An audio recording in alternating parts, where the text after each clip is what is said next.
Hey, it's Matt Pinfield. I am here with Lisa Loeb, and we are really excited about the 90s cruise that we have coming up that Lisa and I and downtown Julie Brown are going to be, you know, hosting, and Lisa will also be performing. So, which of course she has to be on there performing. Lisa, it's great to see you. Hey, it's great to see you too. I want to tell you it's really interesting because I was saying to someone recently that you were my third ever interview in the 90s on 120 Minutes because when I was hosting the MTV show, I filled in '93 with Depeche Mode, and then I was working in the music department, programming the music on MTV. I was one of the 10 people, and that picked the music for the channel of all genres. And it was amazing because then they said to me, "Hey, man, we'll put you back on. We got Oasis doesn't want to host, so you're going to host with Oasis." And as soon as I did that, they were like, it's your show now, which was because they really were happy with the job I did. And my next interview was you. And it was the same night I explained to the audience who I was because, people were looking like, who's this bald, heavy set Uh, dude from I Jersey? remember talking to you though. I remember talking to you and thinking like, finally, Alison Stewart had interviewed me. She was my first TV interview, but I remember talking to you in the middle of doing a lot of different types of interviews and just thinking, this guy actually knows about music and he actually cares about music, and that meant so much to me because I also, I grew up. I used to DJ parties. I was a huge record collector. I DJ'd on the radio in Dallas on an indie station for like 3 years, and I was all about like the music that I knew and what did I like and my friends who liked music and going to concerts and even sometimes interviewing bands. But it was so nice to like meet somebody that seemed like they were in that world for the right reasons, like you were really all about music. Yeah, I was. I mean, I loved it and still do more than Yeah. anything in the world. I mean, other than obviously I put my children and my loved ones up there on that list. But Yes. music is so important, and it's never ever it changed for me since I was a young kid. It's just my heart. I still get the same love and passion when I hear new music that I love, and of course all the music that's been such a part of my life. And you're a big part of that, Lisa.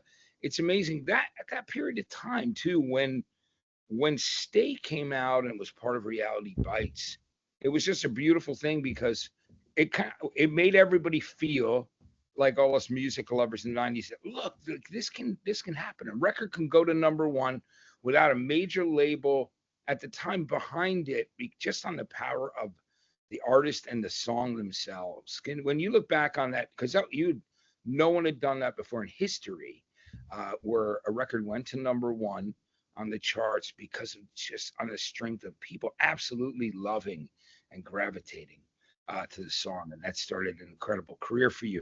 So talk to me about that. It's funny when you talk about it that way. It is kind of the best of all worlds as a musician. As a musician myself, I do I definitely feel like I'm always in the indie world just because I have so much I always want so much creative freedom and also the ability to have control over the type of music that I make and the artwork that goes with it and the videos and everything. I'm very involved. So I'm very sort of grassroots musician. At the same time, I will say it's really great to have the support of when the major labels are working well, they are very supportive, and it's this amazing thing, and you can end up I got to end up being myself and making music like the song Stay, which is sort of an unusual song, and getting out there and connecting with millions of people. It was on the Reality Bites soundtrack. That was a big help. Ethan Hawke ended up, directing the video for the song, which he had a great concept. And also, he had a lot of power in his name. Being a movie star is not a bad thing when people will be like, oh, I want to look at that video. Ethan Hawke directed it. But it actually was a great concept, too. So I had so many things going my way um, at the time, as well as all the other indie musicians and I having everything against us, always fighting each step of the way. But it was an amazing experience because I got to be who I am and who I was and make music the way I wanted, and it ended up giving me tremendous freedom after that. Also, to be fair, once the right radio station started playing the song on the radio, and it started catching on, our radio rep from RCA Records, Skip Bishop, who's still a really good friend of mine, He really helped that we did have that kind of record company support so even though I was an independent artist and I had a great attorney and we decided to keep the master of the record for myself, the recording and the keep all the control over the song, which is unusual. um it did we did collaborate with the record company at that point. Yeah, I think it's amazing that you did. And Skip's such a great guy. I remember, when I was doing my morning show with Leslie Fram in New York City, he came to us and went, "Hey, there's no country station in New York. How do you guys feel about having this guy Brad Paisley on?" And Leslie came to me. She goes, "Matt, do you want to put Brad Paisley on the show?" I go, "Hell yeah!" We just had the greatest time. He was like playing classic rock songs on the guitar and his current single then from American Saturday Night, and it turned out to be this great thing. And eventually Leslie went to Nashville, and now she's like running all the incentives for CMT and women, the new women in country.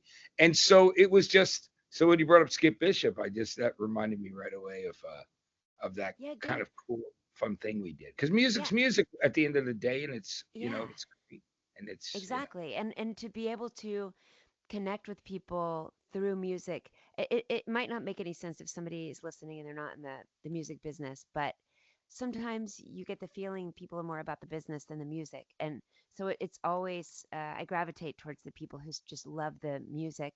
I also, it's exciting to come up with the creative ideas and marketing and things like that to get the music out there and to connect with people. So I'm not against business, but I love when the music side of it, you can tell that's at the core of everything.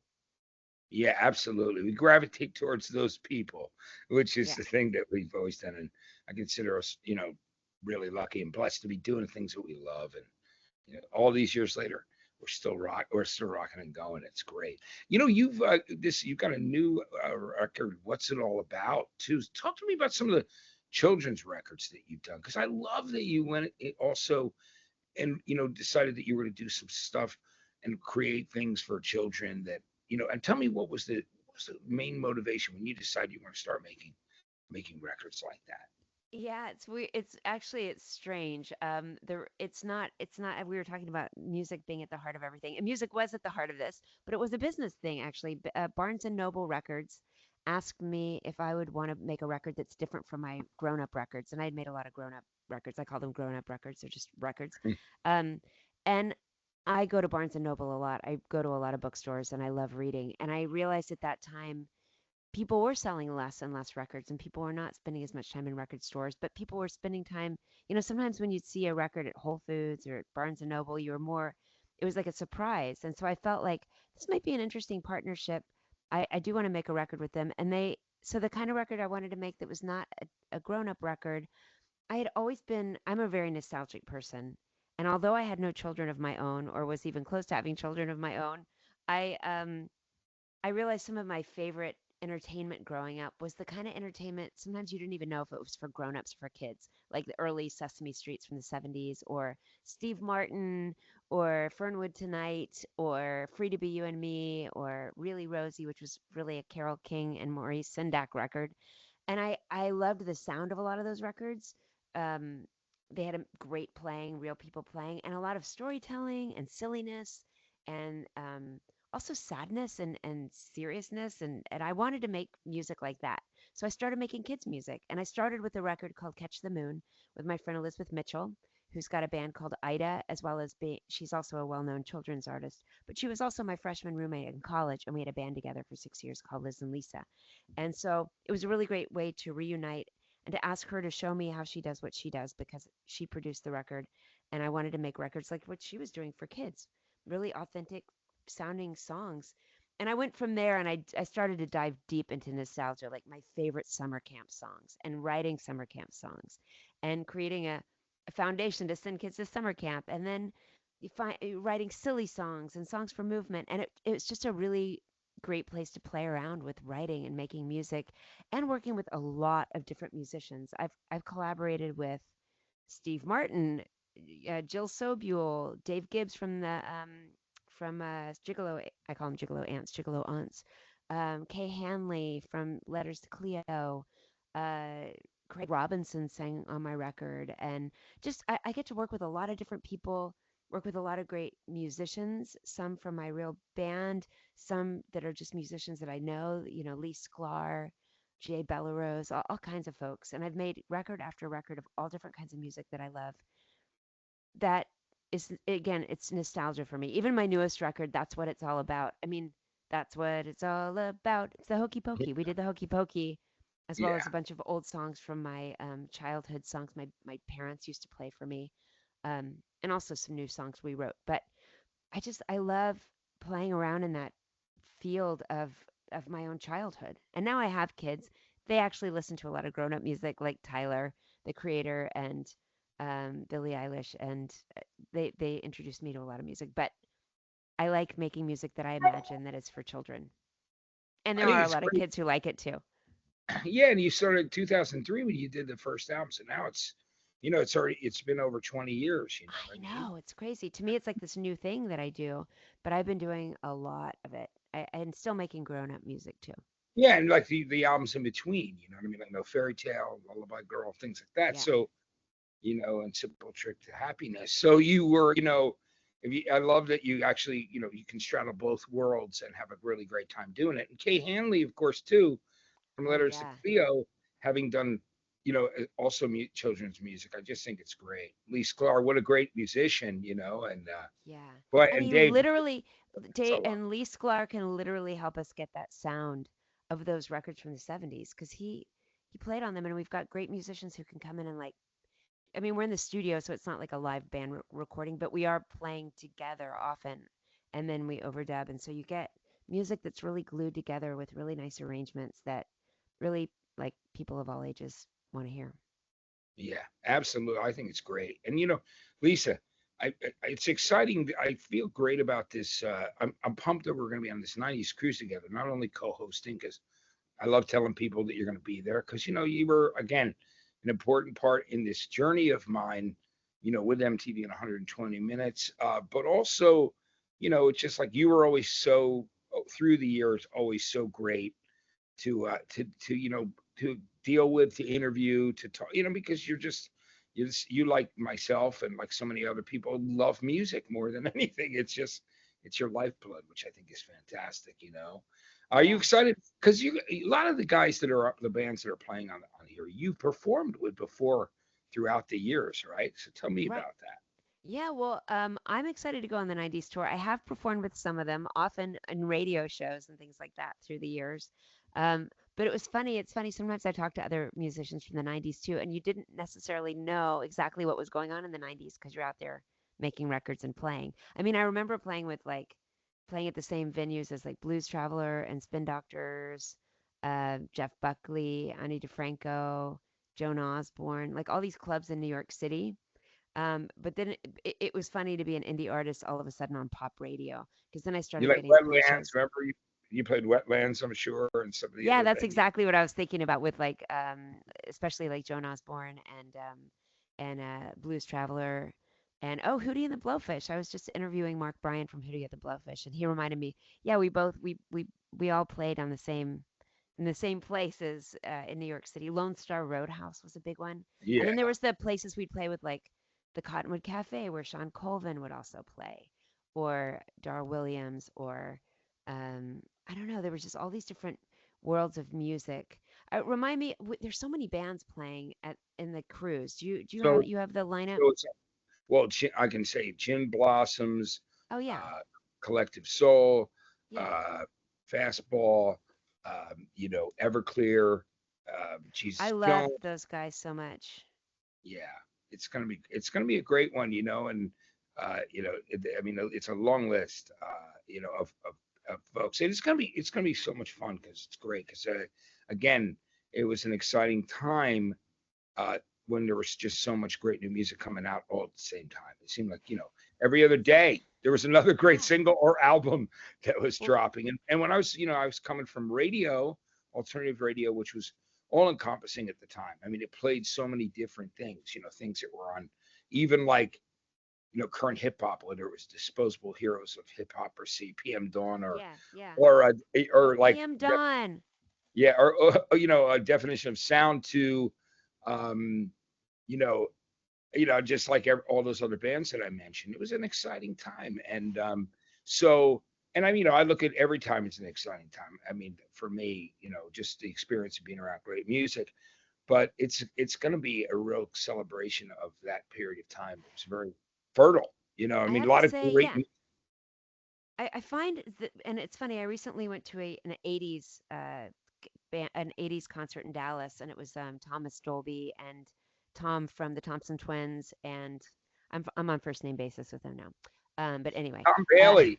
Tom Yeah, Bailey, yeah, I saw one of and their Annabella, shows. Bow Wow Wow, Yeah, and Men Without Hats. And it's funny, and just like that, just like this '90s cruise, there's a lot of bands that back in the day I would never think of putting, like Gin Blossoms and Everclear. Well, they're not on the same bill. Like they're so different from each other, but it totally makes sense now. And it's fun to see musicians interacting with each other, and I think of it as I mean, and talk about singles. I mean, Gin Blossoms, every other song is just like Everclear. Every other song is a song that you know, and you're like, oh, I know this one. I love this one. But they were almost like subgenres back in the '90s. They would never be on the same boat. What? But yeah. I'm excited to hang out with all those guys.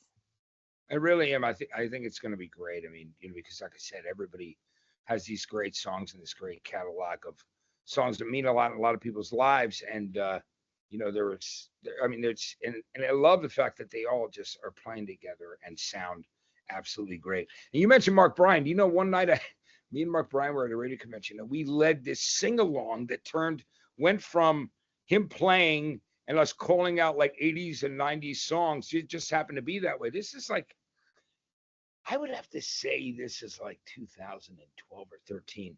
And then by the next thing you know, there's like 100 people at this thing in like Carlsbad.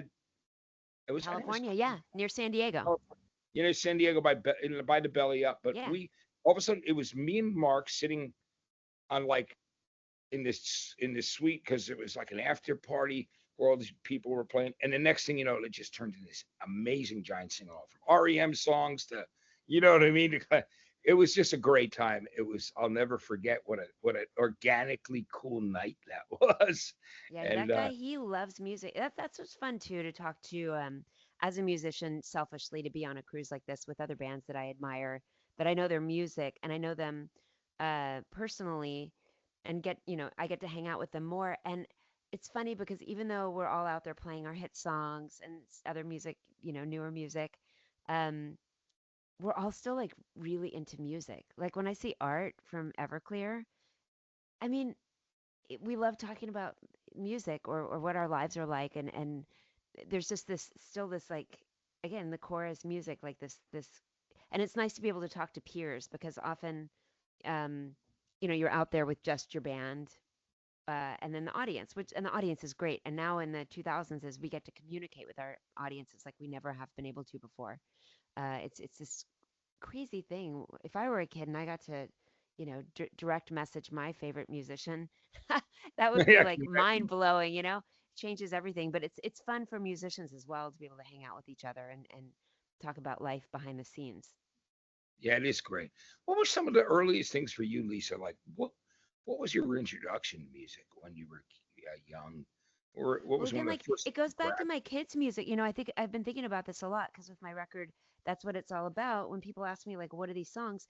My dad loved playing piano. He was a doctor, but as a hobby, he loved playing piano and he'd take out the fake book.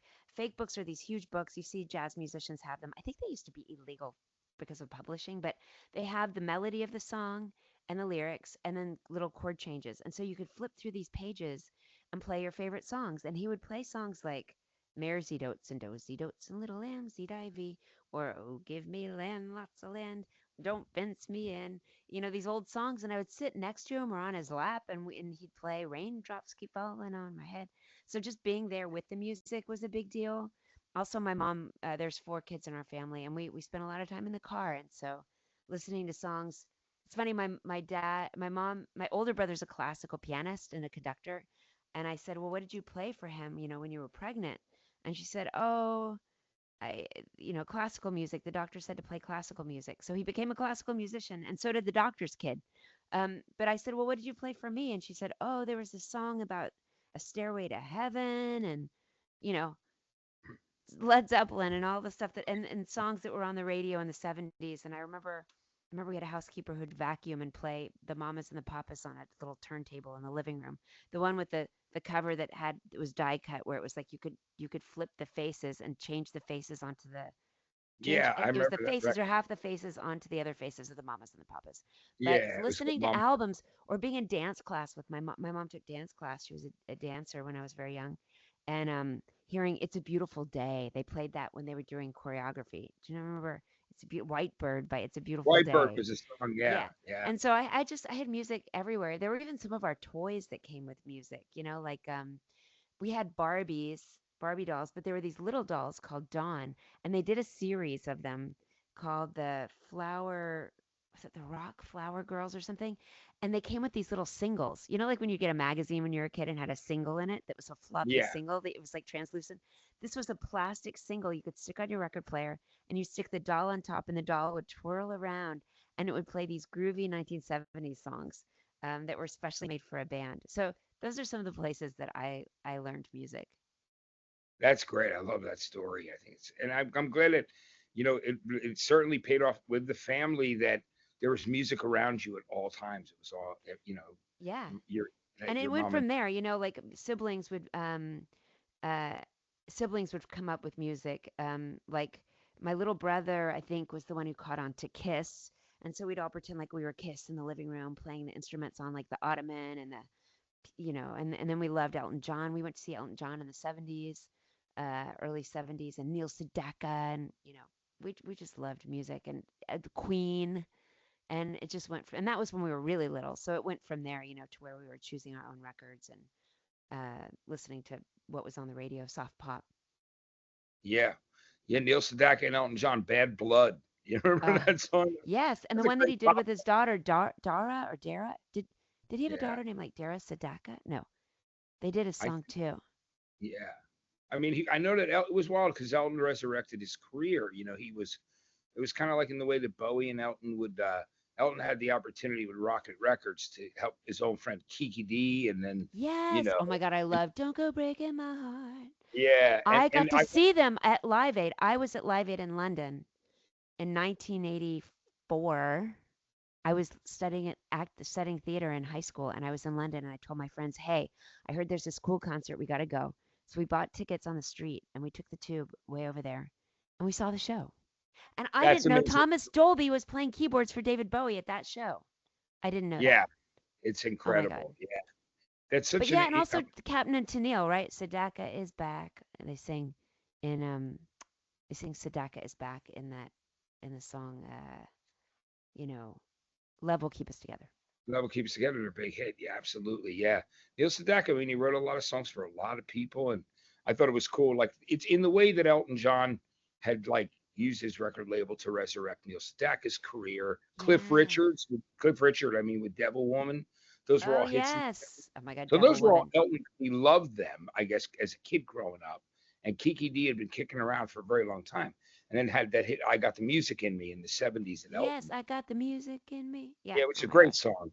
But she'd been making records for a long time. And so, in that same way that Bowie in 72, when Ziggy exploded, he Yeah. decided he was going to make Matuple not break up and give them all the young dudes and Uh, produce which Transformer I because he loved covered. I them. covered all the young dudes. I did a Yeah, cover of it that I love. that's But great. I What a still was great song. messing up the words. It's weird when in your head you think the lyrics are one thing, and then when you go to look them up, you're like, oh. Yeah, well, as a kid, it's true. I would, and I think even as an adult, sometimes you'll think it's one thing because of how you envision and hear it said, and then later you read it like, oh, that's what they were saying. And for years, because you were singing along to the Yeah. record, you will still you'll sing that until Yeah. something jolts you out of. Oh, wait a minute, that's not the words. you Yeah. I did know? that a few years ago. I was playing Freak Out, like a Moon Age Daydream. I did Moon Yeah, Age Daydream with the Foo Fighters, and then later I did it with Taylor Hawkins' band, and I kept singing some of the lyrics wrong because I thought they were in my he- I thought Bowie was singing different lyrics. And then I realized, you know what, even if I sing the lyrics wrong, they still sound right because that's what they sounded like. yes, exactly, which is great. Yeah. That's cool that you got to do the song. You do that. Yeah. What a great song. Yeah. Lisa, this is amazing. And now with that's what it's all about. New record coming out. And are you, as far as a straight record that's not children's stuff? Are you compiling songs right now and writing songs? I am, I've been working on so many. I have a bunch of different projects I'm working on. One of them is working on a grown-up album music. I keep getting a little bit distracted because I have different projects proposed to me. Like there's a Japanese artist that recently asked if I would do a duet with him, and so we wrote a song together. And then I was in Japan and we recorded it. It was in English. We did it in English. It's coming out soon. I did another one-off song with Debbie Derryberry, who's a voiceover artist that we did a kid song, a compost song. It's about compost. But I keep getting pulled to write this thing for a TV show or do that thing. So I'm trying to. My daughter keeps saying I need to finish my grown-up record. So I've been writing a lot, and hopefully we'll have something new. I've been playing a few new songs here and there and some live concerts recently, but Yeah, I think this is going to be great. I mean, I'm very excited. I just really appreciate I'm so excited to be on the cruise with you, co-hosting and all our friends because I love all these bands and again yeah. played them on the radio, played them on MTV, and it was just, to be there in that period of time, not only like being on the air there, but being in the music department and like getting the videos and making decisions on whether to make them a buzz clip or whether How they do you belong. do that? Oh my gosh, I remember finding out about the Sundays, I think from 120 Minutes back in the late 80s, but like maybe 1990. But how do you do that? I mean, it's funny being an artist and you're writing a song and you write songs that you love. And sometimes, I mean, it is fun to have a goal to write something that might feel kind of catchy. You imagine the Beatles writing these catchy songs in a room and you're like, you kind of want to do that too, or Neil Sedaka or Carole King. And so it's not like the worst thing to write a catchy song, but and then the record company might say like, no, that's not a catchy song, and you don't know. And how does that work? I mean, you must get so much music over the years. How does that work deciding that? Yeah, well, back in that period, because I had done that from the time I was a kid. I mean, I showed up in kindergarten with a record for show and tell. I mean, that's Oh what my I gosh, mean. what record was it? What was it? I think it was "Expressway to Your Heart" by the Soul Survivors, which is a Whoa, soul deep cut. record. It was like it was a big hit, and then things like "Carrie Ann" by the Hollies. You know what I mean? And Yes. or the Turtles. "She's My Girl," Yes. something Oh, like I that. got to work with those guys. I got to do what song was it? Happy Together. That's the Turtles. Yeah. Yeah, what a great song. You That was know? really fun to do. But and those guys are really quirky. I like them. Yeah. Um, It's amazing. but They wait. work with everybody from Frank Zappa to Mark Oh Bolan yeah. with T-Rex. Oh yeah, yeah, yeah. Yeah, I But can I see that. But I so love you that. So so you go ahead. always were picking out songs that you thought were special. Yeah, I was. I mean, even or because I just love them and I gravitated towards them. I wanted to share that with people. I remember when I discovered the first Tom Petty and the Heartbreakers album. I brought that. I was playing it for people in high school. Yeah. I was early years of high school. And I'm like, you got to hear this guy. These songs are unbelievable. And you know, I it's always thought those records, the early Tom Petty records, were so interesting because it was kind of where new wave met rock. It yeah, was like new wave and rock. It wasn't rock. Now he's thought of as like this rock kind of grizzly old rock guy. But in my mind, he was always like sort of a little new wave, like a little yeah, punk. yeah. On the first two albums, like Yeah. especially like with "You're Gonna Get It" and the self-titled one. And it's amazing. I had those conversations with Mike Campbell about it because they Uh, were on a compilation album from Belgium. Being around in those days were great in the '80s because I got the late '70s see the Police for $2. You The know, Police was one of my favorites. To be able to sit and talk with Miles Copeland, I went to the songwriting castle at Miles Copeland's castle in France, where you write yeah, with different writers every day, and I got to bend his ear because I was so obsessed with the Police and their music, but I loved hearing about the photo shoots and why they did certain things and why they didn't do certain things. And oh my gosh, I still think of Sting as a new band, like a new solo artist. yeah, it's amazing. We went to see him in Philadelphia, one street theater, but in one week, and this is '80s, but actually late '70s. In one Yeah, week, is me and my friends drove my friend's father's station wagon or whatever, and by this time I had a car too, but a used car. But we went to see the Police for $2. It was a $2 show, and I told Sting and Andy and Stuart Copeland this story more than once when I've interviewed them. I yeah. said, "Yeah, we loved." Outlandish Demore, the first record. That's what was out, and I had a couple Yeah. import singles. And the guy at the before it was Ticketmaster, it was called Ticketron, and Oh it yeah, was Ticketron. Oh my gosh. remember I Ticketron. remember So sleeping out in front of the ticket building waiting to get buy tickets and then spending the night out buying tickets and then still being in the middle of the arena. And we yeah, quickly learned you had to call scalpers. My mom became friends with scalpers so we could get yeah, decent that was tickets. smart. Your mom was able to do that because we were just, we were young. We didn't, Yeah, we would spend the night out to get the best tickets. But anyway, so wait, Ticketron. so the guy at the Ticketron's looking at me and my friend. He goes, "Yeah, you better enjoy this band of police because they're going nowhere." And I know, like he was like, "While they last." Meanwhile, one of the most important bands of the '80s, and Sting still is still making music, of course. But in that same week, I saw Joe Jackson do "Look Sharp."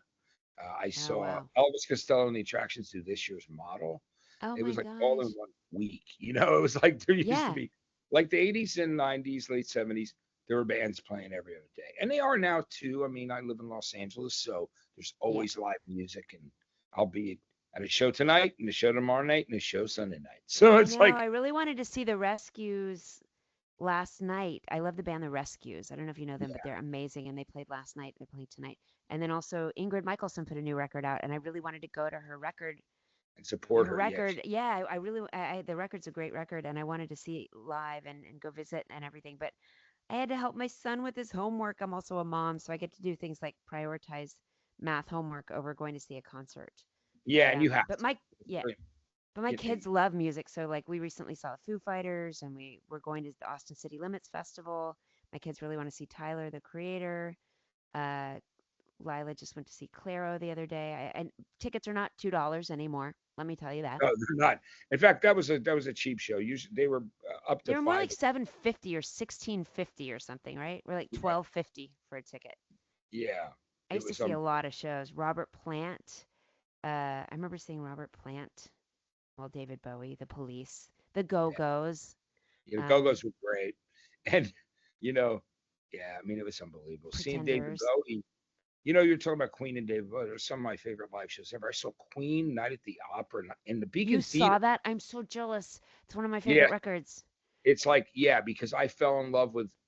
I heard Killer Queen on the radio and went, I have to have this. So my friend the record borrowed from his sister. He Yeah. snuck it out of his house. I was in seventh grade, and he lent me Sheer Heart Attack, and I just listened to it. And then when Night at the Opera came out, I was like at the record store waiting as a Ugh. kid, and then my brother got us tickets for the Beacon Theater to see in 1976 Queen in a theater, and they were unbelievable. It was just like mind blowing and breathtaking. How did that do you remember how it came across? It's such a multi-layered album with like a cajillion tracks and Well, guitars. they How did started by showing the opera part on this giant, like timpani head drum thing that they had, and then like that, and then they went into Now I'm Here, I think, from Charlotte Tech, but eventually okay. went back and he played the piano part, and they did, you know, everything in different parts. They did the rest of Bohemian Rhapsody, but it was,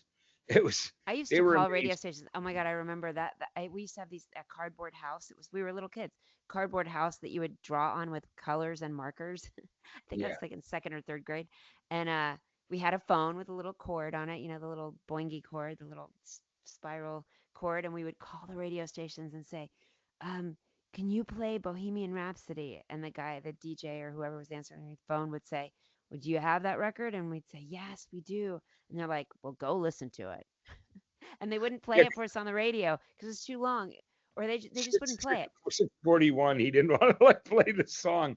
I I love know. that they stuck to their guns and released that as a single. I love that album. And I saw him a year later with Thin Lizzy opening for Day at the Races at the Garden. But of Oh, course, it was bigger. So I was like, oh man. It was like I still loved it, but it was like yeah. the Beacon was being spoiled to see like The Queen. Beacon is because that's like the perfect those are my favorite places to play where you still you can still see the artist. You're not like imagining what it's like and then of course with the bigger venues where you're just looking at the videos even though they're standing on stage but they're tiny tiny and it's so Yeah. loud. It's a rough It, thing when you get so famous that you got to be playing in these huge arenas. yeah. I can imagine. And but I'm very grateful I got to see them with Freddie. And then years later, when they put out the 8 CD box set, when Yeah. Hollywood Records got the rights to it, I wrote the liner notes. Brian May hired me to write the So you booklet. got And to hang out with Brian May and everything. yeah, oh yeah. In fact, I sat there. There's video of going, me and him. We're just standing at that VH1 Rock Honors, and we sat there and talked about every song from like Queen One through Night at the Opera on all those records. And I got a call the next morning. Brian wants to have breakfast with you because it was like he was so psyched he couldn't believe that like Well, my it is. brain worked. Yeah.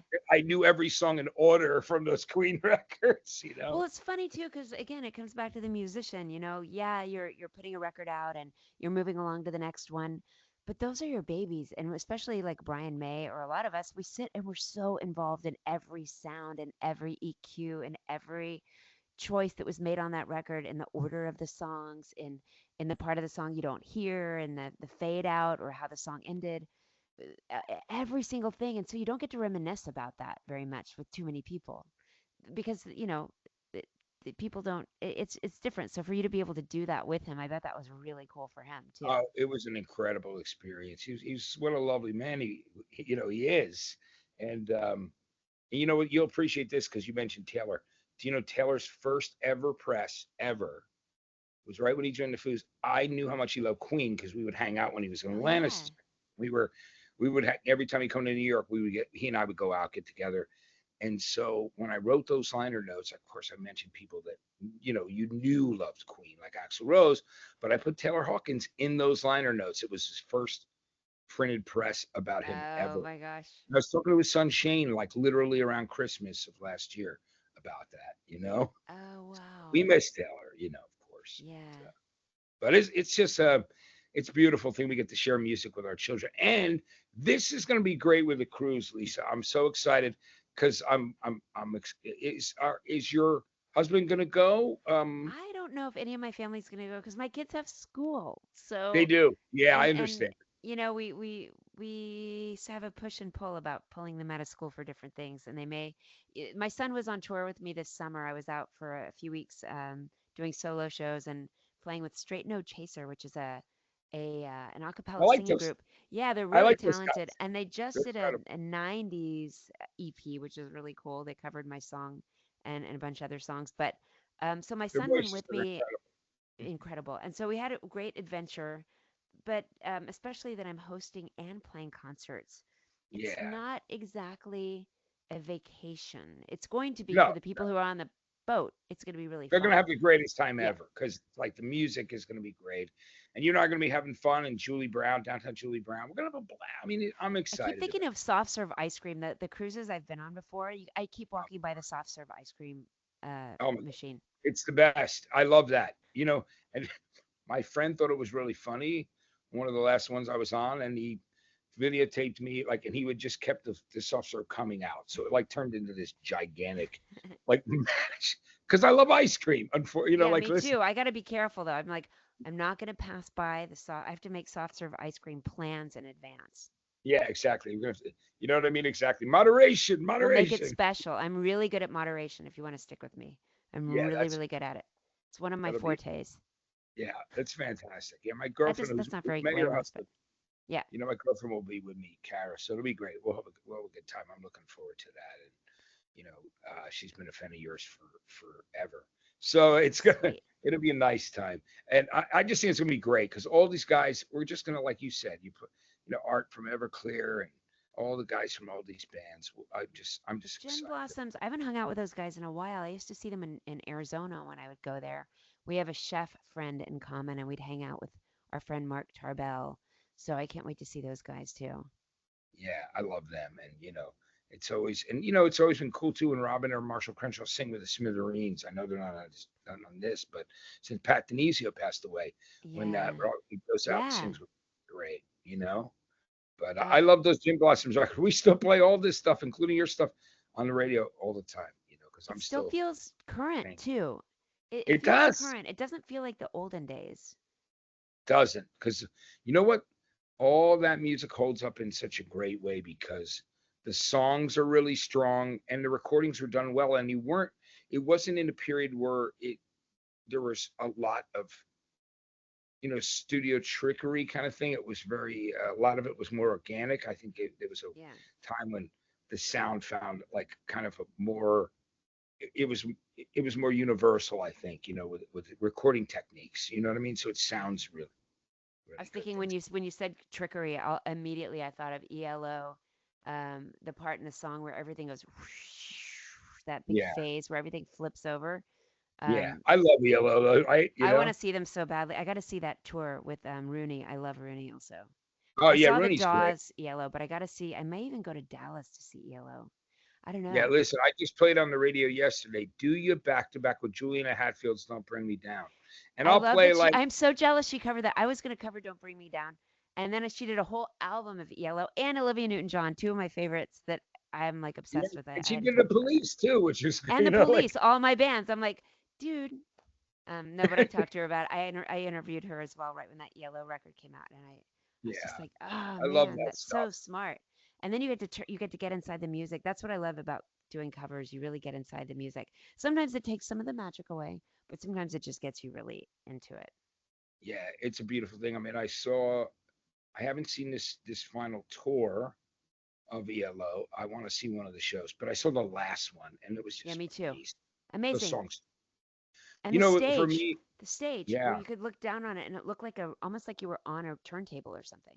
yeah, it was the coolest thing. The first thing I record I got as a kid was a 7-inch of Showdown, and then I fell in love with Face the Music's that album with Fire and High and Strange Uh-huh. Magic and Evil Woman, and they really hadn't exploded till the next record, till New World Record with Living Thing and Oh Telephone yeah, Line. yeah. But I was in. I loved it. I loved the songwriting. It's incredible, and like the performance, it was amazing. And I know you gotta go, but I want to tell you. Have you ever heard the story about how when they started doing ELO, they originally were hiring like union musicians from England, and they'd just be getting into a groove, getting ready to record a song. And in the middle, he'd be sitting there with Bev and Jeff Lynne. The guys would be sitting there, and all of a sudden, those guys at 5 o'clock would be like instruments down back, and they're like, well, "We're almost done with that take." "No, sorry, we're on the clock." And they'd get me leave them there, Oh my which god. is why he said, "I got to find permanent guys to play the strings." Like he was, yeah, because of he had a couple of days like that, and he was like, "This isn't working." Oh god, that's gonna be so frustrating. And also You just know? not knowing. I like knowing things. I like being in Yeah, the know. Then you can plan ahead, you know? yeah. Yeah, absolutely. So it's a good thing they figured that out. But listen, thank you so much for taking the time, Lisa. I can't wait to see you on the cruise. Please say hi to your family for me. I We're gonna will. it's gonna be a great time together with all this amazing music, your music, and our friends, right? So it's gonna be a great time. We look forward to meeting all the fans. I really look forward to it also. Thanks, Matt. Yeah, thank you so much. It's Lisa Loeb. We'll see you on the '90s cruise in January.